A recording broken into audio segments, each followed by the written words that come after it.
যেটা বুঝলাম যে আপনার আসলে তাহলে বেশ অনেকটাই সময় লেগেছে একদম সরে আসতে। কারণ আম আপনার কি শাহবাগের সময়টাতে আপনার কি মনে হয়নি যে আসলে এটা শাহবাগের মুভমেন্টটা যে খুব ক্ষতিকর হয়ে যাচ্ছে?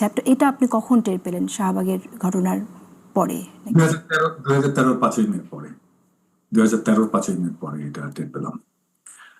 এটা আসলে সম্ভব না। এটা যারা ক্যাডার ভিত্তিক রাজনীতি করেন, হ্যাঁ, তারা জানেন যে মানে দলের নির্দেশের একটা ব্যাপার আছে। হ্যাঁ, দল যেটা নির্দেশ দেবে সেটা সব ক্যাডারকে পালন করতে হবে প্রশ্নহীন ভাবে। এটাই সিদ্ধান্ত ক্যাডার ভিত্তিক। নেওয়াটা কঠিন একবার ইনভলভ হয়ে গেলে। কঠিন না, এটা অসম্ভব। কঠিন বলবো না, এটা অসম্ভব। আপনাকে দল ছেড়ে দিতে হবে। এবং আমি এই দল করি আমার 18 বছর বয়স থেকে আমি সিভিল করি। আমি সিভিলের সাথে যুক্ত হয়েছি 18 বছর বয়সে। সেই দলের এটা আমার পরিবার, আমার এটা এটা আমার পারিবারিক দল, তো তাই না? তো এই দলের হেরিটেজ আমি দুম করে হঠাৎ করে ছেড়ে দিতে পারবো, এটা তো কল্পনাই করা সম্ভব না। শেষ করে